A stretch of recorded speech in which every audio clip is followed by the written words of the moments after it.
बच्चों, class 10th NCERT mathematics में मैं आपको चैप्टर नंबर 5 करा रहा था, जिसमें आप लास्ट एक्सरसाइज 5.4 पढ़ेंगे जो ऐच्छिक प्रश्नावली है।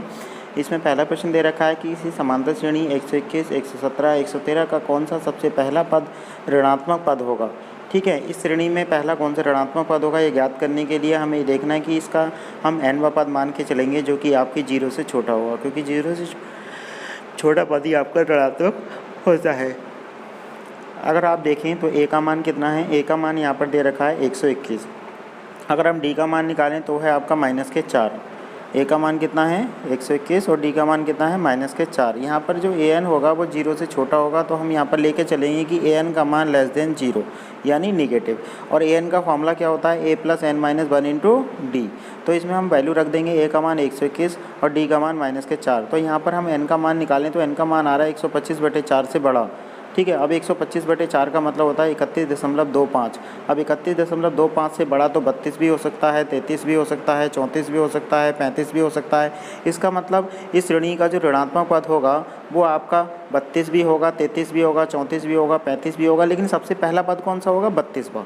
ठीक है, इसके बाद के सभी पद ऋणात्मक होने वाले हैं, लेकिन 32वां वो पहला पद होगा जो ऋणात्मक होगा। ठीक है, इसे करने का यही तरीका है, इसे आप समझ लेंगे, कॉपी में नोट कर लेंगे। प्रश्न नंबर 2, किसी समांतर श्रेणी के तीसरे और सातवें पदों का योग 6 है। तीसरे और सातवें पदों का योग 6 है, उनका गुणनफल 8 है। समांतर श्रेणी के प्रथम 16 पदों का योगफल ज्ञात कीजिए। अब 16 पदों का योगफल ज्ञात करने के लिए सबसे पहले हमें क्या करना है, सबसे पहले हमें इसके a और d निकालना है, यानी पहला पद और सार्वंतर ज्ञात करना है। तो जो कंडीशन हमें दे रखी है हम उसके अकॉर्डिंग पहले लिखेंगे, जिसमें सबसे पहले दे रखा है तीसरा और सातवां। तो तीसरे और सातवें पद का योगफल, तीसरा पद होता है a + के 2d और सातवां होगा a + के 6d। ठीक है, अब ये 6 और 2 कितना हो जाएगा 8, और a कितना हो जाएगा 2a, जो बराबर हो जाएगा योगफल कितने के, 6 के। अगर हम 2 से डिवाइड करते हैं तो ये हो जाएगा a + के 4d = 3। तो ये एक समीकरण बन जाएगी जो यहाँ पर आपको दिखाई दे रही है। ठीक है, उसके बाद क्वेश्चन ने कहा है कि उनका गुणनफल 8 है। ठीक है, तो हम उनका गुणनफल लिख लेंगे a3 × a7, जिसमें a + 2d और a + 6d की गुणा हो जाएगी। इसमें मैं क्या करूँगा, a का मान 3 - 4d रख दूँगा। ठीक है, यहाँ से अगर a का मान निकालें तो 3 - 4d आएगा, और यहाँ पर हम a का मान रख देंगे d के पदों में, जिससे यहाँ पे d में द्विघात समीकरण बन जाएगी, और d का मान आ जाएगा ± के 1/2।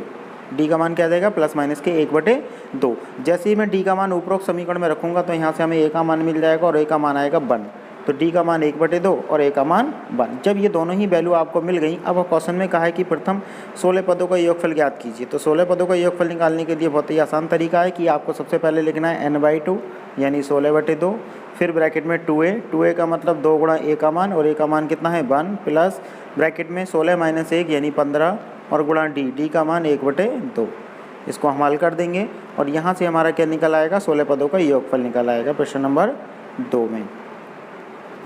क्वेश्चन नंबर 2 में 16वां पद निकल के आएगा हमारा 16 पदों का योगफल 20।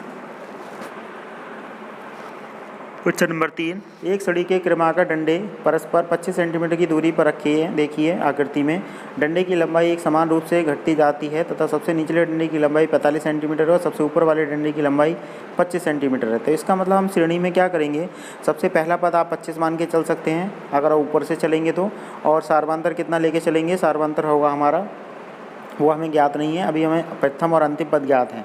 प्रथम और अंतिम पद हमें दिया गया है। यदि ऊपरी और निचले डंडे के बीच की दूरी 2.5 मीटर हो तथा क्रमागत डंडे परस्पर 25 सेंटीमीटर की दूरी पर हो, तो इसका मतलब 25 सेंटीमीटर क्या हो गया, d का मान हो गया, यानी सार्वंतर। ठीक है, तो क्वेश्चन में d का मान कितना है 25 सेंटीमीटर, यानी, और हम यहाँ से क्या करेंगे, अब d का मान 25 सेंटीमीटर की दूरी पर है, इसलिए a का मान 25 और 11वां पद क्या होगा 45, यानी पहला पद हो गया 25 और 11वां पद हो गया 45। सार्वंतर श्रेणी का सार्वंतर अगर d है तो हम 11वें पद का फॉर्मूला लिखेंगे, 11वां पद बराबर 45, यानी a + 11 - 1 d बराबर 45। तो a का मान 25 रख देंगे, तो यहाँ से d का मान निकल आएगा 2। डंडों को बनाने के लिए लकड़ी की लंबाई की जो ज़रूरत पड़ेगी वो सभी इन डंडों का योगफल होगी। तो 11 पदों का हम योगफल निकाल देंगे, जबकि हमारे पास a का मान 2 है, a का मान हमारे पास 25 है और d का मान हमारे पास 2 है। ठीक है, तो हम फॉर्मूला लगा देंगे 11/2 2a + n - 1 × d।